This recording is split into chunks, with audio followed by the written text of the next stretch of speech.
ada Quran Surat At-Tahrim ayat 6, Quran Surat Al-An'am ayat 70, dan yang terakhir Quran Surat Toha ayat 132. Nah, untuk kali ini saya akan berfokus untuk menjelaskan mengenai Quran Surat At-Tahrim ayat 6. Simak baik-baik ya ayat berikut ini.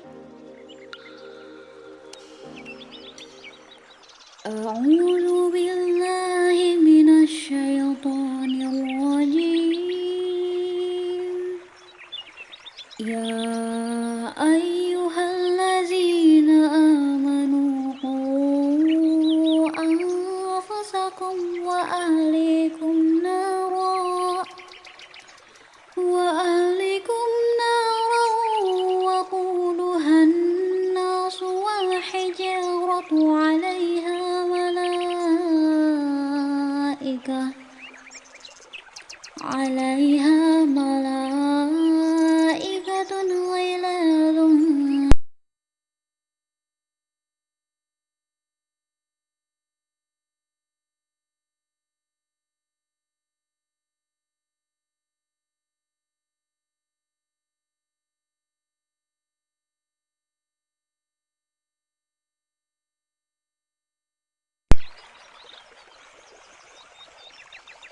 Wahai orang-orang yang beriman, peliharalah dirimu dan keluargamu dari api neraka, yang bahan bakarnya adalah manusia dan batu.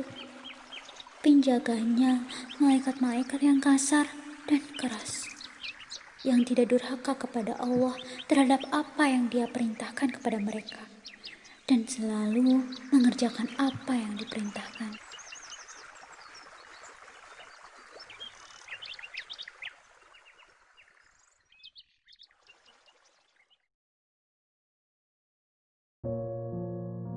Disebutkan dalam suatu riwayat, ketika itu Rasulullah mengunjungi rumah salah seorang istrinya yang bernama Siti Hafsah dengan membawa seorang budaknya, yaitu Maria. Ketika itu Siti Hafsah merasa cemburu, dan karena Rasulullah tidak ingin istrinya cemburu, ia pun mengatakan bahwa ia telah mengharapkan Maria baginya. Dari situ tentu saja Siti Hafsah menolak hal tersebut. Namun justru Rasulullah kembali menegaskan bahwa ia telah mengharapkan Siti Maria baginya, dan menambahkan bahwa Rasulullah tidak ingin Siti Hafsah menceritakan hal ini tetapi Siti Hafsah pun tidak tahan, kemudian justru malah menceritakan perihal tersebut kepada Siti Aisyah. Mengetahui hal tersebut, Rasulullah SAW pun marah dan tidak mengunjungi istri-istrinya selama 1 bulan.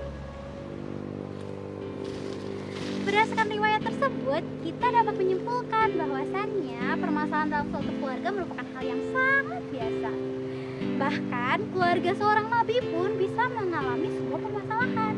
Namun tentunya Allah memberikan keistimewaan terhadap keluarga Nabi, sehingga keluarga Nabi merupakan keluarga yang paling mulia atau keluarga dengan nasab yang paling mulia.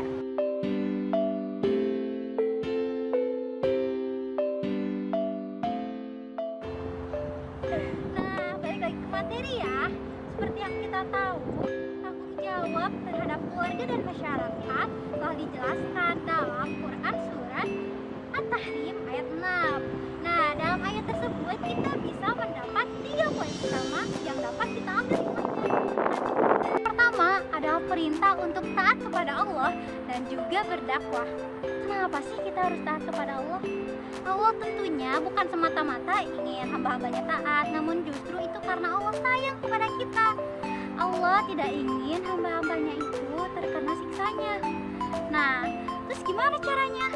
Caranya yaitu kita perlu untuk mendalami adab dan akidah. Nah, setelah kita mendalaminya, kita diwajibkan untuk menyebarkan ilmu yang telah kita miliki. Pertama-tama kita sebarkan kepada keluarga seperti suami, istri, orang tua, dan anak-anak. Setelah itu kita sebarkan luas juga kepada kerabat. Nah, jika telah itu, tahap selanjutnya adalah dakwahkan kepada masyarakat luas. Nah, yang kedua adalah kita dianjurkan untuk menyelamatkan diri dan keluarga dari siksa neraka. Gimana sih caranya untuk menyelamatkan diri dan keluarga dari siksa neraka? Tentunya keluarga merupakan komponen utama untuk saling mengingatkan.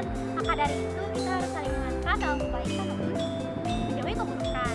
Nah, contohnya nih kayak misalnya saling bangunin sholat tahajud, terus juga ngingetin zikir, ngingetin baca Quran, dan sedekah. Banyak pokoknya mengingatkan untuk mengamalkan saleh dan menjauhi hal yang. Yang ketiga adalah pentingnya pendidikan. Mendidik dan menjadikan anak sebagai orang yang soleh merupakan sebuah kewajiban karena orang tua telah diberikan amanah oleh Allah. Nah, mendidik itu tentunya memiliki perjuangan lebih ya. Selain dengan doa juga harus ada ikhtiar, dan salah satunya yaitu memberikan pendidikan terbaik untuk anak.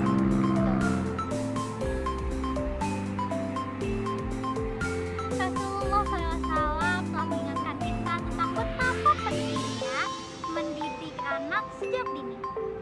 Dalam satu riwayat beliau bersabda, setiap anak dilahirkan dalam keadaan fitrah.